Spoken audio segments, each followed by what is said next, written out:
Ramanaidu cycle వేసుకొని వస్తువులు పెట్టుకొని ఇంటింటికి వచ్చి మీకు సేవ అందించాడంటే ఇలాంటి నాయకుడు దొరుకుతాడా అని మిమ్మల్ని అడుగుతున్నా. ఎవరికి ఎక్కడ కష్టం వచ్చినా ఈగ మారిగా వాలేస్తాడు అక్కడ పోయి. అవునా కాదా? పాలకొల్లు మిత్రుడు తెలుగుదేశం పార్టీ సేనాని సేవకుడు. రాజకీయాల్లో ఈ కలియుగంలో ఇలాంటి నాయకులు ఉంటారని కూడా మీరు ఆలోచించాలి.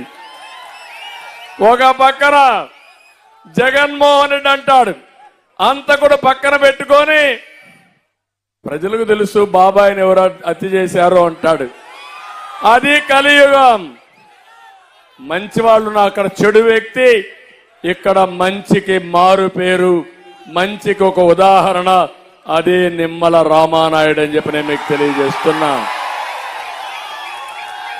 రెండో వ్యక్తి శ్రీనివాసవర్మ గారు రాజకీయ పార్టీలో పనిచేశారు, సిన్సియర్ గా పనిచేశారు. ఒక కార్యకర్తను వాళ్ళ పార్టీ గుర్తించి ఎంపీగా ఇచ్చారు. అది ఆయన సేవాభావం.